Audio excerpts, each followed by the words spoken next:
Assalamualaikum sahabat semua. Hari ini saya akan membawakan sebuah kisah yang sangat menggetarkan hati tentang seorang wanita sederhana yang datang ke sebuah bank swasta hanya ingin menarik uang, namun ia justru dihina, dicemooh, bahkan direndahkan di depan umum. Tidak ada yang tahu siapa dia sebenarnya. Tidak ada yang menyangka bahwa kehadirannya hari itu akan mengguncang seluruh bank. Seperti apa kisah lengkapnya? Mari kita ikuti bersama sampai akhir. Sebelum kita mulai ceritanya, jangan lupa untuk like, subscribe channel ini agar kamu tidak ketinggalan kisah-kisah penuh inspirasi yang menggetarkan hati. Mari kita mulai ceritanya. Pagi itu kota besar itu terasa terik, jalanan macet, orang berlalu lalang, kendaraan berseliweran. Di tengah hiruk-pikuk itu, berdirilah sebuah bank swasta ternama, gedung megah dengan kaca mengilap. Pelayanannya terkenal hanya untuk kalangan atas. Di dalam bank, suasananya sejuk oleh pendingin ruangan. Orang-orang berpenampilan rapi sibuk mengantre. Komponen placement ada pegawai kantoran berjas rapi. Semua tampak sibuk, namun suasana berubah ketika pintu kaca bank terbuka perlahan. Seorang wanita muda melangkah pelan masuk ke dalam bank. Penampilannya jauh berbeda dengan orang-orang di sana. Komponen placement wajah pucat penuh letih. Ia mengenakan daster lusuh yang warnanya sudah pudar. Di kakinya hanya sandal jepit usang. Di dadanya tergantung gendongan kain kusam yang memeluk erat seorang bayi mungil. Bayi itu tertidur lelap. Wajah polos sesekali tampak bergerak kecil seiring napasnya. Wanita itu bernama Bu Nani. Beberapa nasabah langsung menoleh. Bisik-bisik pun terdengar. "Itu siapa ya? Gembel? Bawa bayi masuk bank?" Waduh, jorok amat. Kenapa dibiarkan masuk? Security yang berdiri di sudut ruangan bank tampak ragu. Ia melangkah pelan, memperhatikan dari kejauhan. Namun Bu Nani tetap berjalan. Langkahnya tenang meski perlahan. Di tangannya tergenggam sebuah buku tabungan lusuh. Kertasnya menguning. Juga selembar KTP yang warnanya mulai pudar. Ia menuju antrian teller. Orang-orang di depannya melirik sinis. Seorang ibu muda bahkan mundur setengah langkah menutup hidung halusnya. Tak lama, giliran Bu Nani pun tiba. Teller yang bertugas seorang wanita muda berjilbab modis. Wajahnya cantik, namun senyumnya tampak dibuat-buat. Dengan nada ketus si teller bertanya, "Ibu ada keperluan apa ya, Bu?" Nani menjawab pelan, "Saya mau tarik uang 2 juta rupiah." Si teller melirik ke atas seolah menahan tawa. Dengan suara agak keras ia berkata, "Ibu yakin tabungannya ada isinya? Ini bukan tempat minta-minta loh." Beberapa pegawai lain yang duduk di meja sebelah ikut mendengar. Salah satunya berbisik pada temannya, "Lihat tuh, kasihan amat bawa bayi segala. Buat apa coba datang ke sini?" Namun Bu Nani tetap diam. Ia serahkan buku tabungan dan KTP teller itu dengan malas mengetik nomor rekening. Matanya memandang layar komputer, jemarinya menari di atas keyboard. Di detik itu belum ada yang tahu bahwa sebentar lagi seluruh bank itu akan gempar. Teller muda itu mengetik pelan di layar monitor.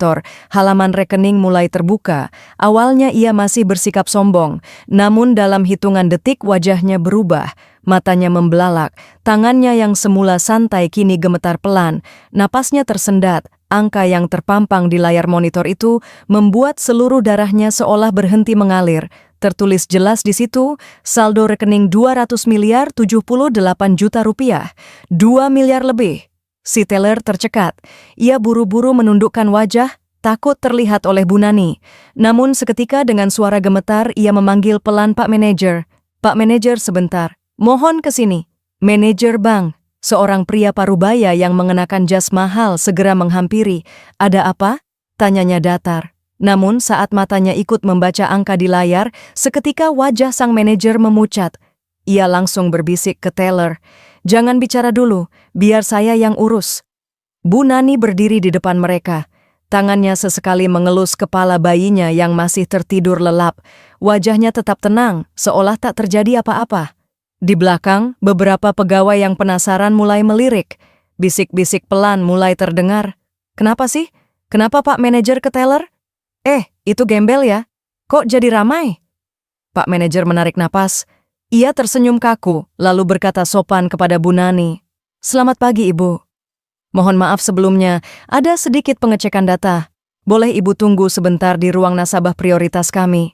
Namun sebelum Bu Nani menjawab, tiba-tiba seorang ibu sosialita yang sejak tadi memperhatikan mendekat. "Pak, masa gembel kayak dia bisa punya rekening prioritas? Jangan bikin malu Bang dong, ini tempat nasabah kalangan atas," katanya lantang. Beberapa nasabah lain tertawa kecil, ada yang mengangguk, ada yang bahkan mengambil video diam-diam dengan ponselnya. Security yang semula ragu kini maju mendekat. "Ibu, maaf, mungkin lebih baik diurus di luar saja ya," ucapnya ragu-ragu. Namun saat itu Bu Nani mengangkat wajah, suaranya pelan tapi tegas. "Kenapa? Apakah uang saya tidak berhak dilayani di sini?" Kalimat itu membuat suasana bank makin tegang. Semua mata kini tertuju pada wanita gembel bayi itu. Di layar komputer teller, angka 200 miliar lebih itu masih terpampang jelas. Tapi tak ada seorang pun yang berani membicarakannya. Di dalam hati mereka mulai muncul tanda tanya besar. Siapa sebenarnya wanita ini dan dari mana ia bisa memiliki uang sebesar itu? Situasi di dalam bank makin panas, bisik-bisik makin ramai terdengar. Namun Bu Nani tetap berdiri tegak di depan meja teller. Wajahnya tenang, matanya tajam. Bayi di pelukannya masih tertidur, tak terpengaruh keramaian. Pak manajer mencoba mencairkan suasana. "Ibu, sekali lagi mohon maaf, mungkin bisa kita bicarakan di ruangan lain agar lebih nyaman." Namun belum sempat Bu Nani menjawab, seorang ibu muda yang berdandan mencolok maju mendekat. Ia berbicara lantang agar semua mendengar. "Haduh, gembel kayak gini kok dilayani macam nasabah prioritas. Mana bawa anak segala, ganggu suasana aja. Bank ini bukan tempat minta belas kasihan." Beberapa orang tertawa kecil, ada yang mengangguk sambil berbisik, "Udah deh, usir aja, buang-buang waktu." Pak manajer makin kikuk. Ia melirik ke teller, berbisik, "Segera proses, jangan lama, biar cepat selesai." Namun yang membuat suasana makin panas adalah suara teller muda yang dari awal sudah bersikap sombong. Dengan nada setengah berbisik, namun cukup keras terdengar ia berkata ke temannya, "Kasihan sih. Baju compang-camping, pasti cuma numpang pamer saldo pinjaman kali. Habis itu nggak akan bisa tarik." Kata-kata itu langsung menusuk harga diri Bu Nani. Tangannya yang memegang buku tabungan kini mengepal. Matanya menatap lurus ke teller yang tadi berbicara. Suaranya pelan namun tegas dan dingin. "Tadi saya bilang mau tarik 2 juta, tapi sekarang saya berubah pikiran." Seisi bank mendadak hening. Semua orang berhenti bicara, tatapan mereka tertuju pada wanita itu. Pak manajer terdiam, para teller saling melirik. Bahkan security yang semula ingin mendekat kini mundur pelan. Bu Nani melanjutkan ucapannya. "Sekarang saya ingin tarik semua tabungan saya. Saya ingin uang saya dibawa ke sini hari ini." Suasana mendadak tegang. Manajer tercekat. Beberapa pegawai teller nyaris terjatuh dari kursi. Angka 200 miliar lebih di layar komputer seolah menjadi bom yang baru saja meledak di dalam ruangan itu. Semua orang kini terdiam, tak percaya dengan apa yang baru mereka dengar. Sementara itu, Bu Nani tetap berdiri tegak. Bayi di dadanya masih tertidur dengan damai. Beberapa detik setelah kalimat itu diucapkan, suasana di dalam bank benar-benar membeku. Manajer bank menarik napas dalam-dalam. Dengan suara bergetar ia berkata, "Baik-baik Ibu, mohon ditunggu sebentar. Ini harus kami proses sesuai prosedur agar aman." Namun dalam hatinya panik luar biasa. Ia tahu proses penarikan tunai sebesar 200 miliar bukan hal sepele. Bukan cuma izin kantor pusat, bahkan pengamanan khusus pun harus disiapkan. Dengan gerakan cepat, ia memberi isyarat pada teller. "Hubungi pusat segera dan siapkan pengawalan." Teller yang tadinya sombong, kini wajahnya pucat. Tangannya gemetar saat mengetik pesan di komputer. Sementara itu, bisik-bisik para nasabah makin riuh. Beberapa orang yang sejak tadi meremehkan Bu Nani kini justru sibuk merekam dengan ponsel. Seorang pria muda berbisik pelan, "Ya ampun, beneran ya duitnya segitu banyak?" Kok bisa? Seorang pria paruh baya yang duduk di sofa nasabah prioritas bahkan sudah menelepon temannya. "Bro, lu nggak bakal percaya ada gembel bawa bayi di sini. Saldo 200 miliar dia minta tarik semua." Astaga, Tak butuh lama, kabar itu menyebar cepat. Dalam waktu kurang dari setengah jam, 2 orang wartawan media lokal sudah datang ke depan bank. Mereka mengintip ke dalam, mencoba merekam suasana. Sementara itu, di dalam ruangan, Pak Manajer sudah makin pucat. Ia mendekati Bu Nani dengan senyum kaku. "Ibu, kami sudah menghubungi kantor pusat, sedang dalam proses. Mohon bersabar. Dalam waktu dekat akan kami siapkan semuanya." Namun Bu Nani tidak berkata apa-apa. Ia duduk di kursi tunggu, memangku bayinya yang kini mulai bergerak kecil. Tangannya mengelus kepala, sang bayi dengan lembut. Matanya tetap tajam memandang ke arah para pegawai bank yang mondar-mandir panik. Di sekelilingnya, para nasabah kini hanya bisa terdiam. Tak ada lagi suara tawa, tak ada lagi hinaan. Semua mata hanya tertuju pada satu sosok wanita gembel itu. Dan bayi mungil yang damai dalam pelukannya. 1 jam berlalu, situasi di dalam bank makin tegang. Manajer bolak-balik menelepon kantor pusat. Beberapa staf manajemen atas mulai berdatangan ke lokasi. Mobil pengangkut uang dari Bank Indonesia sudah dipesan. Pengamanan bersenjata juga tengah disiapkan. Namun yang paling mencolok adalah perubahan sikap para pegawai bank. Teller muda yang tadi bersikap sombong, kini menundukkan kepala dalam-dalam. Wajahnya pucat, tangan di pangkuan, bibir bergetar. Beberapa pegawai lain yang tadi berbisik sinis, kini sibuk mondar-mandir. Pura-pura sibuk, takut menatap ke arah Bu Nani. Security yang tadi hendak mengusir kini berdiri kaku di dekat pintu. Wajahnya tegang. Sementara itu, wartawan yang sudah berkumpul di luar mulai memotret. Beberapa reporter bahkan nekat masuk mencoba mewawancarai manajer. "Pak, apa benar ada penarikan 200 miliar oleh seorang wanita sederhana?" Manajer hanya menjawab pelan. "Mohon maaf, kami tidak bisa memberikan keterangan, namun sorotan kamera tetap mengarah ke dalam." Di tengah semua itu, Bu Nani tetap duduk tenang. Bayi kecil di pelukannya sudah terbangun, namun tetap diam. Sesekali tangannya memainkan kain gendongan. Bu Nani mengelus kepala sang bayi. Matanya menatap lurus ke depan. Tak sedikit pun ia menunjukkan rasa panik atau bangga. Justru para pegawai banklah yang kini dikepung rasa malu dan takut. Di sudut lain, beberapa nasabah yang tadinya meremehkan kini justru diam membisu. Ada yang memalingkan wajah, ada yang menunduk malu. Namun, puncak kejutan belum terjadi. Karena dalam beberapa menit ke depan, rombongan pengangkut uang dan pejabat tinggi bank akan tiba di sana. Dan saat itulah semua orang akan benar-benar terdiam. Beberapa menit kemudian, bunyi sirin pelan terdengar dari kejauhan. Di depan bank, 2 mobil pengangkut orang bersenjata lengkap berhenti perlahan. Diikuti 1 mobil sedan hitam mewah. Dari dalam sedan turun seorang pria berjas mahal. Direktur cabang bank itu sendiri wajahnya tegang. Ia langsung masuk ke dalam gedung diikuti beberapa petugas keamanan bersenjata. Begitu masuk, suasana makin hening. Para pegawai bank langsung berdiri menunduk hormat. Direktur itu melangkah cepat ke arah Bu Nani dengan sopan. Ia membungkuk sedikit dan berkata, "Selamat siang Ibu, perkenalkan saya Direktur Cabang di sini." Suara lirih terdengar di sudut ruangan. Beberapa pegawai senior dan manajer yang ada di situ kini hanya bisa menunduk dalam-dalam. Direktur melanjutkan, "Saya mewakili seluruh jajaran mohon maaf sebesar-besarnya atas ketidaknyamanan yang terjadi." Dengan senyum tenang, Bu Nani menatap pria itu. Ia mengangguk kecil. Direktur memberi isyarat pada para petugas kota-kota. Uang yang sudah disusun di mobil pengangkut uang mulai dipindahkan ke ruangan prioritas. Suara alat hitung uang mulai terdengar lirih di balik dinding kaca. Sementara itu, semua pegawai bank kini berdiri kaku di sisi ruangan. Tak berani berkata-kata, tak berani menatap Bu Nani. Di luar gedung, kerumunan warga sudah berkumpul. Beberapa media mulai melakukan siaran langsung. "Pemirsa, kami melaporkan langsung dari sebuah bank swasta besar, di mana seorang wanita sederhana yang membawa bayi." Mengejutkan semua pihak setelah meminta penarikan tunai senilai lebih dari 200 miliar rupiah. Situasi yang awalnya hanya dianggap sepele, kini berubah menjadi perhatian seluruh kota. Namun, di tengah semua kegaduhan itu, hanya satu sosok yang tetap tenang. Bu Nani dengan bayi kecil di pelukannya. Ia tetap duduk diam, menunggu semua proses selesai. Namun, belum ada yang tahu bahwa kejutan terbesar masih akan terjadi di dalam ruangan itu. Saat proses penghitungan uang berlangsung di ruangan khusus, semua pegawai bank tetap menunduk.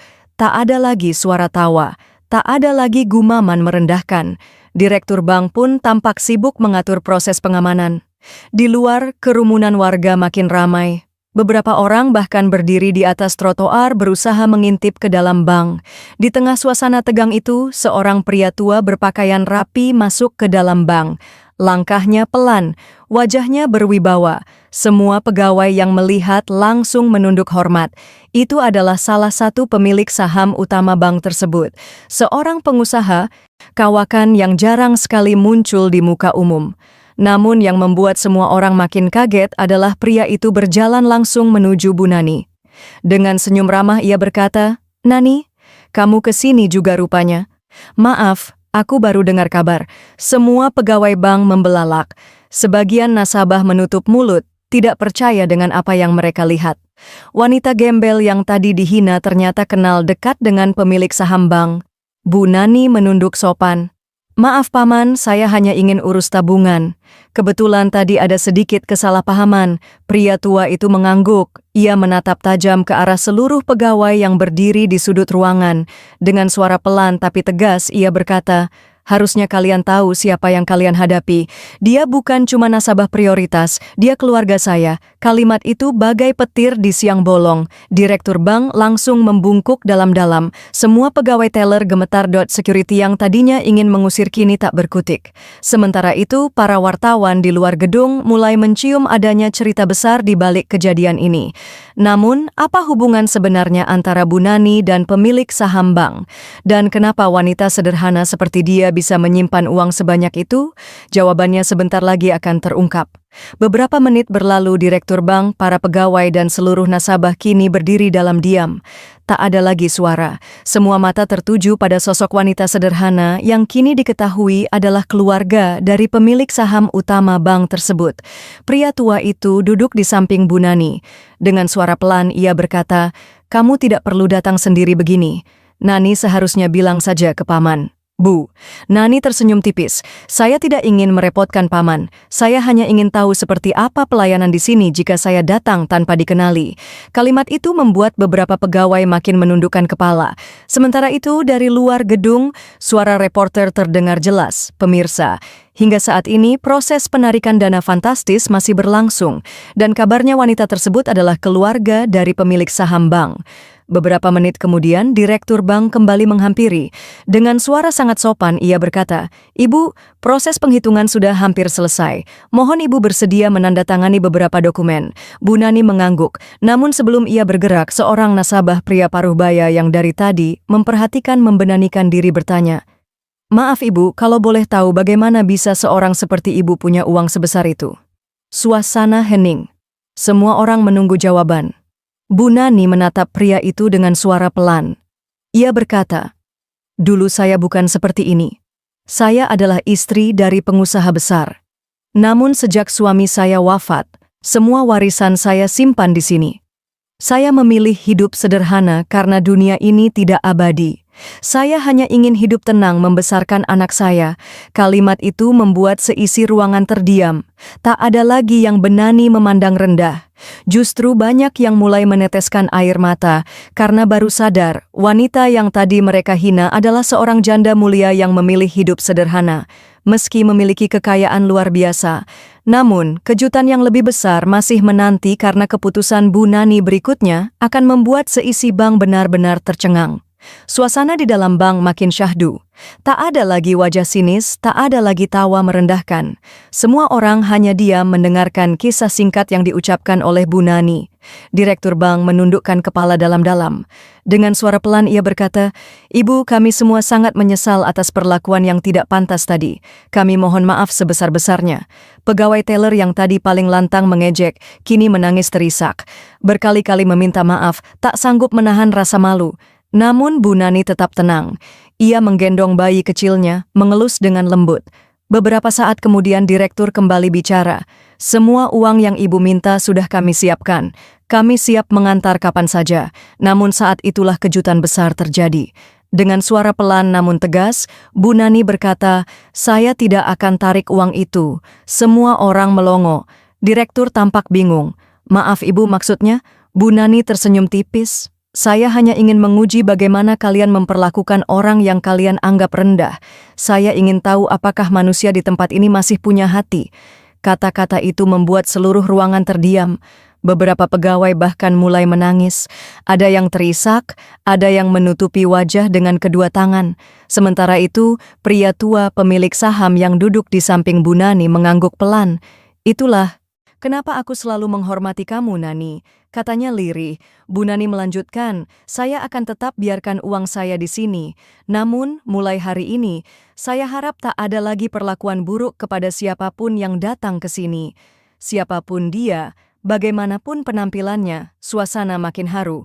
Beberapa nasabah bahkan berdiri memberikan tepuk tangan pelan.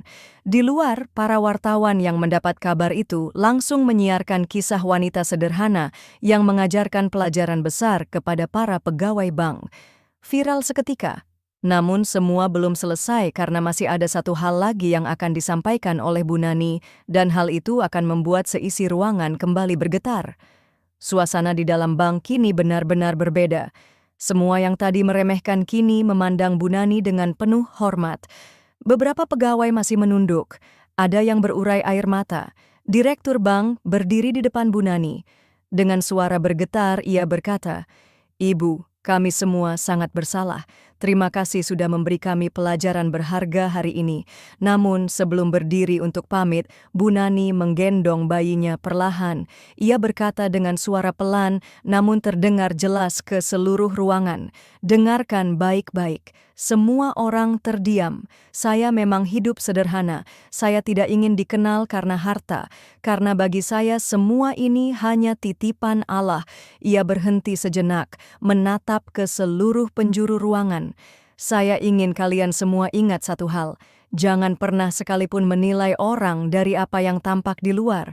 Bukan baju, bukan sepatu, bukan mobil, bukan tas yang menentukan nilai manusia, tapi hatinya."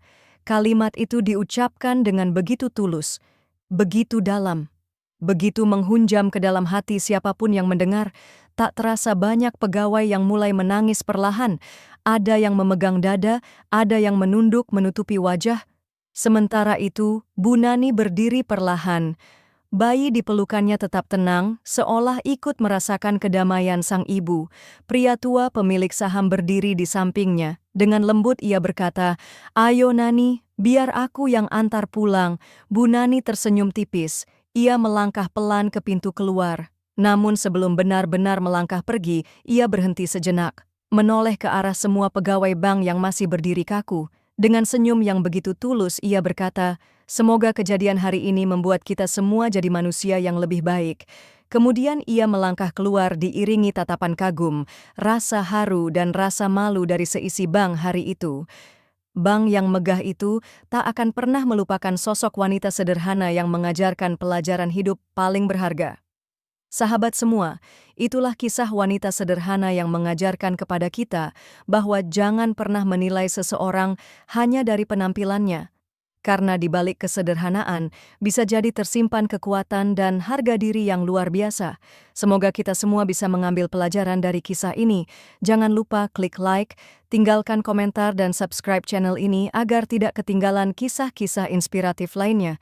Sampai jumpa di video berikutnya. Wassalamualaikum warahmatullahi wabarakatuh.